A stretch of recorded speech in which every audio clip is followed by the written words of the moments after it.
आजच सबस्क्राईब करा आणि आपल्या आवडत्या मालिकांचा आनंद लुटा।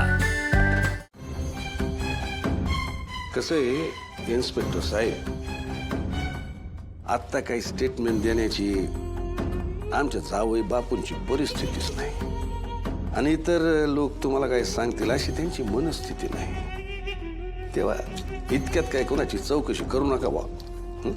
डॅडी, अहो असं कसं शक्य होईल? अहो ही केस एवढी साधी सोपी नाहीये। त्या घरामध्ये एक मर्डर झालाय। अहो सूर्यकांत जगताप आता क्रिटिकल परिस्थितीमध्ये आहे आणि चौकशी केल्याशिवाय हे जे फरार झालेले आरोपी त्यांचे धागेदोरे कसे हाती येतील? माफ करा, पण ही केस आम्हाला टॉप प्रायोरिटीवर घ्यायला सांगितली। तरकीत बोललो का? नका करू म्हणजे नका करू। काय आमच्या लोकांच्या मनस्थितीचा विचार करा आणि तुम्हाला काय माहिती हवीच असेल,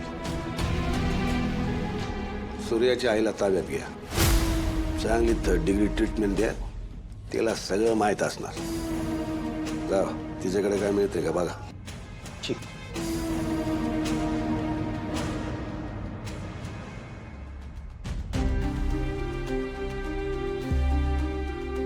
तेवढं बरं का? आमचे प्रयत्न चालले आहेत, तुम्ही प्लीज धीर धरा। कोणाशी काही कॉन्टॅक्ट झाला का? सर्जन्स मिळतायत का? आम्ही जवळच्या सगळ्या सर्जनला विचारलं, पण कुणीही अवेलेबल नाही। अहो पण आता काय, यावर उपाय काय आहे? आम्ही आमच्या परीने प्रयत्न करतोच आहे, पण पेशंटची कंडिशन फार क्रिटिकल आहे, त्यांच्यावर उपचार होणं गरजेचं आहे। लवकरात लवकर सर्जरी झाली तर बरं होईल, पण तुम्ही प्लीज धीर धरा। मी एक काम करते, मी डॉक्टर सहानींना फोन करते। हं? आलेच।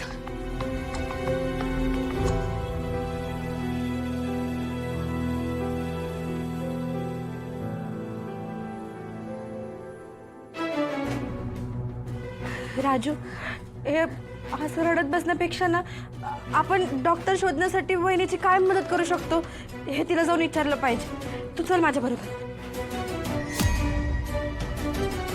राजू, कुठं लक्ष आहे तुझं? कसल्या विचारत आहेस? तनु दीदी, कधी कधी गोष्टी आपल्या समोर असल्या ना तरी ते आपल्याला दिसत नाहीत। म्हणजे? मला एक सांग, आपल्या घरात येऊन हे सगळं करणं हे कुठल्या बाहेरच्या माणसाचं काम वाटतं का तुला? बरं, आपण घरात नसतानाच हा हल्ला होणं हे कोणाच्या सांगण्याशिवाय झालंय का? राजू, नक्की काय म्हणायचंय तुला? धनु दीदी, हे सगळं डॅडींनी केलंय। काय? हो, आपण त्या दिवशी हवनाला गेलो होतो।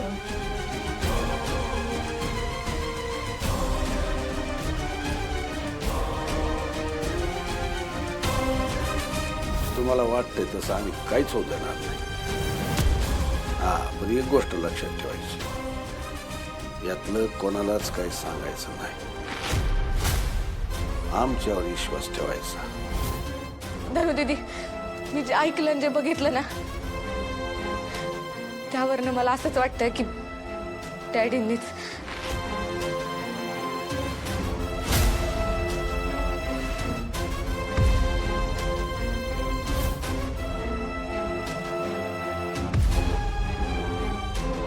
का केलं तुम्ही हे सगळं? आम्ही काय केलं? तुम्ही घरी गुंड का पाठवले? अहो, तुम्हाला काय हवं होतं तर दादाला सांगायचं ना, त्यांनी हसत हसत दिलं असतं। पण त्याची अशी अवस्था करून काय मिळालं तुम्हाला? आज माझा दादा मरणाच्या दारात उभा आहे, फक्त तुमच्यामुळे।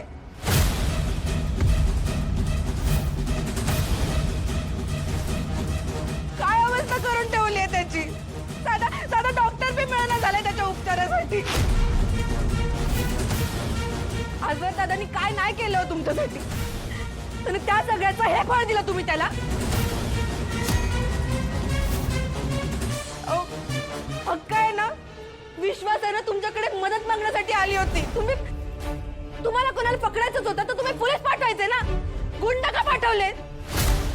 का केलं असं सांगा ना।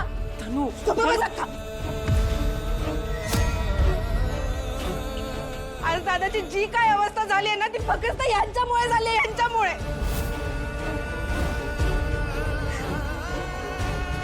अगं बागूकडे बघ जरा, किती घाबरली आहे ती. तिथे आल्यापासून ना तोंडात साधा एक शब्द फुटत नाहीये तिच्या. मला हे सगळं नाही बघवत आहे ग. ते काय नाही डॅडी, तुम्हाला आज माझ्या प्रश्नाचं उत्तर द्यावंच लागेल. अहो माझा दादा आहे ना, तो तुम्हाला देव मानतो, देव. आणि तुम्ही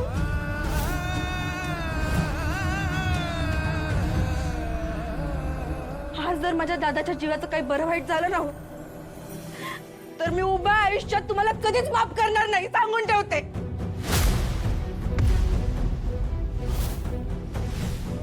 अहो स्वतःच्याच मुलीच्या नवऱ्याच्या जीवावर का उठलात तुम्ही? बस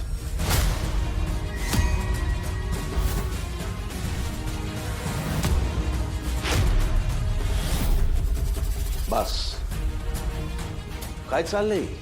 तुम्ही हे केलं आणि तुम्ही ते केलं असं कोणाच्या घरी गुंड पाठवून त्याचा खून करायला आम्ही काय तुम्हाला काय दरोड खुनी वाटलं का? अट्टल गुन्हेगार वाटलो?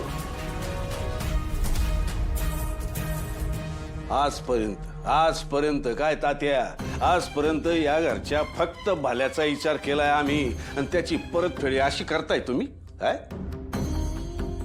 अहो एवढंच कशाला, आता आम्ही हॉस्पिटलमध्ये उभे आहोत ना, ते फक्त जावई बापूंच्या काळजी पोटी. ओल्या काळजानं त्यांच्या मायेपोटी.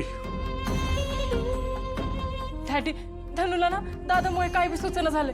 तुम्ही नका तिच्याकडे लक्ष देऊ. हो नाही हो सुनबाई, पण ह्यांच्या बोलण्याने आमच्या काळजाला भोकं पडतात. त्याचं काय करायचं? हो आम्ही मदत म्हणूनच पोलीस घरी पाठवले होते, पण त्याआधी कोणाच तरी गुंड येऊन त्यांनी जावई बापूंवर हल्ला केला, हे आम्हाला कसं काय माहित असणार? नाही तुम्ही म्हणत असाल तर या प्रकरणाची आपण सखोल चौकशी करू, आमची काहीच हरकत नाही. आणि सुनबाई तुम्हाला तर माहिती हे सूर्यकांतराव आत्ता आमचे जावई झालेत, पण त्याआधी आमचे चिरंजीवच होते ना ते. तुम्ही पोरं एवढी असल्यापासून त्यांचा आम्ही सांभाळ केलाय, त्यांची काळजी घेतली, आणि त्यांच्यावरच आम्ही असा जीवघेणा हल्ला करू? नाही हे असे आरोप आमच्या होण्या अगोदर देवाने आम्हाला मरण दिलं असतं तर चाललं असतं. डॅडी, धनु लहान आहे, मी तुमची माफी मागते. नाही माफी तर आम्ही मागणार आहोत. तुमच्या कुटुंबातल्या प्रत्येकाची माफी मागणार आहोत.